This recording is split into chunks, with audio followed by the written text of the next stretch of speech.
인사 나눌까요? 사랑합니다. I love you more than yesterday. 여러분 얼굴 보니까 참 행복하고 반갑고 하나님께 감사합니다. 오래간만에 반가운 얼굴도 보게 돼서 정말 행복합니다. 오늘 예배를 참여한 여러분 위에 주님의 평화와 은혜가 충만하시기를 축원합니다. 예수님께서 세상을 떠나시기 전에 아주 뒤처리를 철저하게 하신 모습을 우리가 복음서에서 볼 수 있는데요. 예수님은 육신의 죽음을 떠날 때 내 영혼을 아버지께 맡깁니다. 그 영혼은 하늘 아버지께 맡기십니다. 그리고 그 육신은 아리마대 요셉이 자기 예비된 무덤에 예수님을 안치하지요. 또 여러분, 주님의 옷은 어떻게 됐어요? 주님의 옷은 로마 병정한테 다 주셨습니다. 예수님의 어머니는 누구한테 맡겼죠? 제자 요한에게. 내 어머니다 그러면서 그렇게 맡겼습니다. 그럼 여러분, 정말 제자들 모든 걸 다 버리고 예수님을 쫓아 3년 동안 같이 동고동락한 그 제자들에게는 무엇을 남겼어요? 다시 말하면 예수를 따르는 모든 그리스도인에게 주신 것과 똑같아요. 그래요? 성령을 통해서 우리에게 주시고자 하시는 게 있습니다. 우리 예수님께서 그리스도인들에게 당신의 유산을 남기신 것, 오늘 본문에 나와 있습니다. 복음서에 기록된 것은 이 오직 한 가지예요. 우리는 이 귀한 주님의 유산을 여러분 꼭 받으시기를 바랍니다. 여러분, 이 유산 받지 않으면 행복한 인생을 살 수 없어요. 아직 주님의 제자요 그리스도인이라고 말하기도 어려울 겁니다. 오늘 본문 27절에 뭐라고 합니까? 내가 너희에게 평화를 주노라. 평화를 준다. 예수님이 우리에게 남기신 것, 우리에게 마지막 주신 것, 그게 뭐라고요? 평화입니다. 평화. 그랬습니다. 내가 평화를 너희에게 남겨준다. 나는 내 평화를 너희에게 준다. 내가 주는 평화는 세상이 주는 평화와 같은 것이 아니다. 너희는 마음에 근심하지도 말고 두려워하지도 말라. 여러분, 주님께서 주신 이 평화 받으셨습니까? 아직도 이 평화가 우리에게 없다면 그것은 분명 나의 죄나 나의 불신앙 때문에 주어진 주님의 유산이 차단되고 있음을 우리는 기억해야 할 것입니다. 1세기 학자인 에피크토스는 로마 황제 앞에서 아주 감히 이런 발언을 서슴지 않고 했던 그런 걸물이었습니다. 그는 말합니다. 황제는 육지와 바다의 전쟁에서 우리에게 평화를 주실 수 있을 것입니다. 그러나 우리의 고민과 슬픔과 질투로부터 평화를 주실 수는 없습니다. 인간에게 정말 필요한 것은 외부적인 평화보다는 마음의 평안인데 황제 폐하는 이것을 주시지는 못하십니다. 그렇게 말했어요. 여러분, 주님이 주시는 평화는 세상이 주는 평화는 질적으로 다르다고 하는 것을 우리가 알고 있습니다. 외부적인 평화는 일시적인 것이죠. 진정한 평안을 우리에게 가져다 줄 수 없습니다. 내 안에서 이루어지는 평화야말로 이 세상을 이기는 놀라운 능력인 것이에요. 이 평화를 예수님이 우리에게 유산으로 주셨다고 하는 거예요. 여러분, 이 평화는 기쁘고 행복한 삶을 살게 할 뿐만이 아니라 또 육신도 건강하고 오래 사는 놀라운 축복을 우리에게 준다고 하는 것입니다. 소련과 파키스탄 사이에 있는 훈자 마을이라고 있습니다. 이 마을은 세계적으로 장수 마을로 아주 유명한 곳입니다. 기원전 3세기에 알렉산더 대왕의 5명의 병사들이 이곳에 왔다가 이 훈자의 아름다움에 빠져 여기에서 살게 되었다고 합니다. 훈자 마을은 훈자 수장국으로 오랜 기간 한 나라였는데 1947년 이후 파키스탄의 지배 지구에 속하게 됐습니다. 이 마을의 평균 수명이 120세라 그래요. 여기에는 병원도 없고 또 이웃끼리 잘 도와주며 사는 그런 곳입니다. 좋은 공기와 좋은 자연 속에서 부지런한 생활 습관을 가지고 있는 이들은 죽기 하루 전에도 그날 밭에서 밭일하고 저녁 먹고 그리고 평안하게 잠들고 아침에 가보면 조용히 세상을 떠나 있음을 발견한다는 겁니다. 여러분, 이들의 비결은 말이에요. 마음의 평안을 갖는 데 있다고 하는 거예요. 혼자 사람들은 자동차의 매연 공해도 없으려니와 매연보다도 더 살인적인 질투 공해, 경쟁 공해 이런 데서 해방되었기 때문에 그들의 마음에는 평안이 충만하다는 거예요. 여러분, 갈수록 삭막해져가는 이 세상에서 주님이 주시는 평안, 이 우리에게 얼마나 절실히 필요한지 모릅니다. 요즘 세상이 얼마나 참 막혀져 가는지 말이에요. 이 서비스업에 종사하는 사람들도 아주 비난과 비평과 부정적인 말을 쏟아내는 손님들로 인해서 자기들도 상냥하게 말이 잘 안 나간다는 뭐 그런 얘기를 해요. 요즘 쇼핑하는 이들이 20년 전에 비해서 배나 말이 많아졌다고 가게 지배인 훈련 회사 사장인 테일러 씨는 이런 말을 합니다. 그들은 가게에 들어올 때부터 시리와 좌절감에 꽉 차 있는 것 같다. 아주 불친절하고 퉁명스럽기 때문에 점원들의 말씨도 상냥해지지 않는다. 이렇게 말했어요. 그래 여러분, 오늘 현대인들의 마음은 정말 평화를 잃어가고 있는 그런 모습이 아닐 수가 없다고 하는 것입니다. 성 프란시스가 어느 날 우물에서 물 깃는 여자를 관찰하고 있는데 그녀는 물통에 물을 가득 담고는 거기에다가 작은 나무 조각을 띄워 어깨에 매더랍니다. 그래서 이 프란시스가 여자에게 물었습니다. 아니 왜 거기에다 나무 조각을 띄웁니까? 그러니까 여자가 대답하기를, 아니 누구나 다 이렇게 하는데 아직 그것도 모르세요? 물통이 흔들려도 물이 넘치지 않게 하려고 나무 조각을 띄우는 거예요. 그렇게 대답을 했다는 거죠. 이때 느낀 교훈을 이 프란시스는 자주 사용했습니다. 분하고 화나고 마음이 요동칠 때 당신의 마음에 십자가를 띄우십시오. 그렇습니다, 여러분.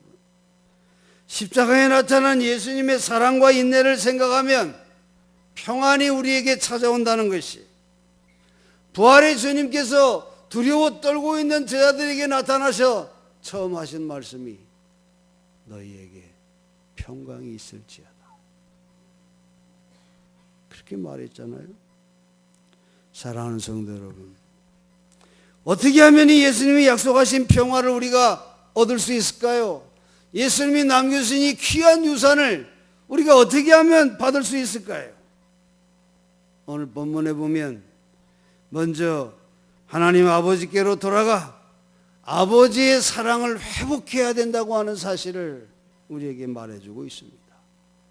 여러분, 심리적인 방법이나 정신의학적인 방법이나 기타 모든 인간적인 방법은 다 임시적이고 그것으로는 불충분하다고 하는 것을 우리는 알고 있습니다. 우리는 평안과 행복, 안심과 쉼을 다른 데서 구하려고 헤매는 노력을 중단하시고 이제 하나님 품으로 돌아오셔서 하나님과의 사랑을 회복해야 된다고 하는 것입니다. 당자처럼 빈손 들고 아버지께로 와야 하는 거예요. 모든 것을 하나님께 다 맡기시기 바랍니다. 예수님이 남긴 평화의 유산은 하나님 품 안에서만 가능하다고 하는 것을 우리가 잊어서는 안 돼요. 하나님을 떠나서 이 평화를 찾는 길은 아무 데도 없습니다. 여러분, 이것을 고백하고 이렇게 행동하는 것이 바로 믿음인 것입니다. 하나님과의 사랑의 관계를 우리가 회복할 때 우리는 하나님의 뜻에 순종하며 주의 법을 즐거워하게 될 것입니다. 사람이 나를 사랑하면 내 말을 지키리니 내 아버지께서 그를 사랑하실 것이요 우리가 그에게 가서 거처를 그와 함께 하리라. 그랬습니다. 여러분, 주님이 우리와 함께 거처를 함께 지내시면 어떨까요? 평화가 자동적으로 넘치게 될 줄로 믿습니다. 그렇습니다, 여러분. 왜 우리에게 주님의 평화가 없나요, 여러분? 우리가 아직까지 하나님께로 진정으로 돌아가지 않고 하나님을 떠나 있기 때문인 것입니다, 여러분. 인간이 가장 평안한 시기는 모태에 있을 때라고 얘기하지요. 어머니에게 연결이 되어 있고 어머니 속에 있고 어머니의 심장의 고동 소리를 들을 때가 가장 평안하다는 겁니다. 여러분, 오늘 이 시간 하나님 품으로 온전히 돌아가는 여러분 되시기 바랍니다. 하나님의 사랑을 느끼시고 그 사랑을 나누는 삶이 여러분에게 있기를 간절히 축원합니다. 예수님의 유산인 평화를 얻는 두 번째 비결은 소망을 갖는 데 있습니다. 내가 약해지고 겁신하고 불행감을 느끼고 평안이 없는 것은 하나님의 약속에 대한 소망이 없거나 희미하기 때문인 것을 우리는 기억해야 합니다. 주님의 곁을 많은 추종자들이 떠나갈 때 예수님께서 제자들을 향하여 너희도 떠나가려느냐 하고 물었을 때 베드로가 뭐라고 했습니까? 영생의 말씀이 주께 있사온데 우리가 네게로 가오리까? 그렇게 말했어요. 그렇습니다, 여러분. 주님 우리에게 영생을 약속하셨어요. 하나님의 나라를 약속하셨습니다. 요한복음 오늘 본문 14장 1절에 너희는 마음에 근심하지 말라 하나님을 믿으니 또 나를 믿으라 그렇게 말했어요.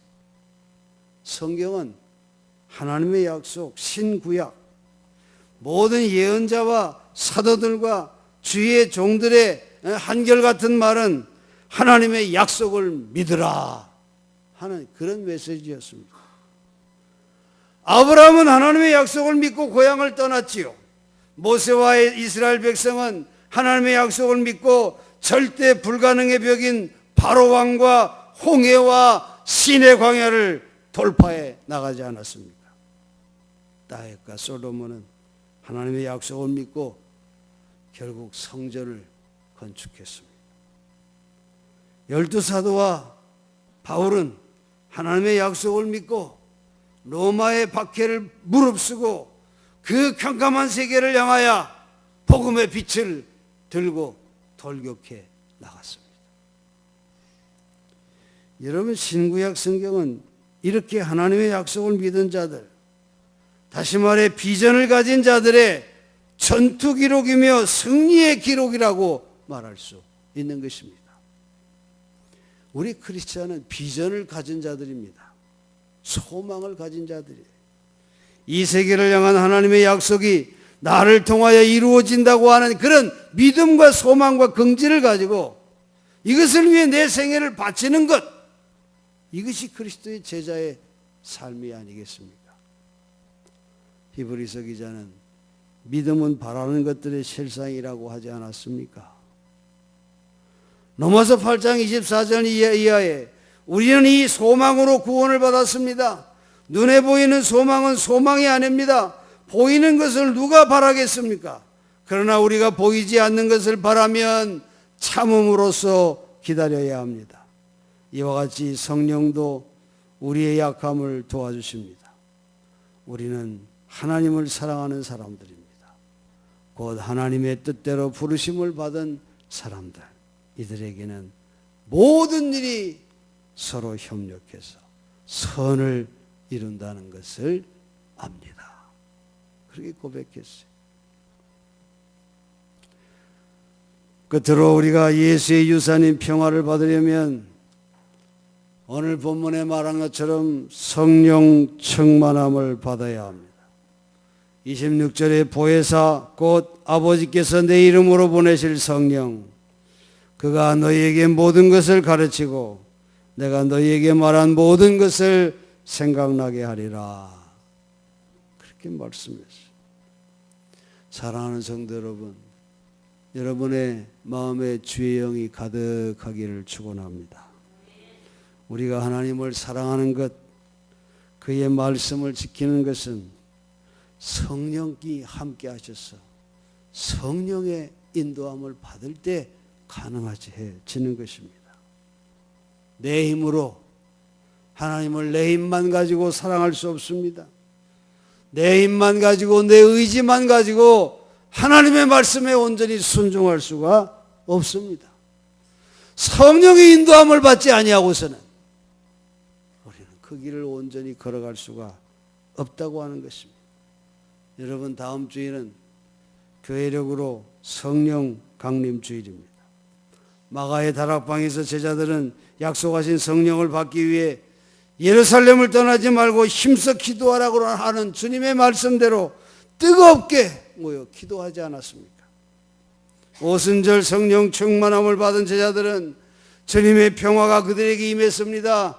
두려움이 깨끗이 사라졌던 것입니다. 그들은 담대하게 예수님을 바깥으로 튀어나가 증거했습니다.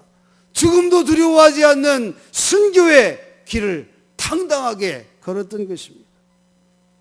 회개의 복음을 담대하게 전함으로 수천의 사람들이 회개하고 예수님께로 돌아오는 역사가 나타나지 않았습니까? 여러분, 이 성령 강림의 충만함이 바로 예루살렘 처음 교회를 시작하게 했다고 하는 것, 우리가 알고 있지 않습니까? 우리 그리스도인은 성령의 사람이 되어야 할 줄로 믿습니다. 주님의 영으로 충만해야 여러분 주님이 남기신 평화의 유산을 받을 수 있는 것입니다. 여러분, 주님이 주신 이 유산, 이 마음의 평화, 이 세상 어떤 것도 빼앗을 수 없는 이 평안, 여러분 소유하시기를 원하십니까? 주님께 돌아가십시오. 하나님을 진실하게 사랑해 보십시오. 하나님께만 소망을 두세요. 여러분, 성령을 사모하세요. 성령의 충만함을 꼭 받으세요. 여러분, 이 평화가 없이 우리가 이 세상을 어떻게 행복하게 살 수 있습니까? 주님은 이미 이 유산을 우리에게 주셨습니다. 이거 받지 못하는 자, 얼마나 안타까운 일입니까, 여러분? 하나님의 자녀들이 이 평화가 없다고 한다면 그보다 불행한 일이 어디 있겠습니까? 이 한 주간 성령을 뜨겁게 사모하며 기도하는 성도님들 되시기를 축원합니다. 그래서 우리 돌아오는 주일 온전히 모든 성도들이 성령 충만함 받아서 주님의 평화를 간직하고 이 세상을 승리하며 하나님께 쓰임받는 그리스도의 진실한 제자들로 승리하시기를 제 이름으로 간절히 축원합니다. 기도하겠습니다.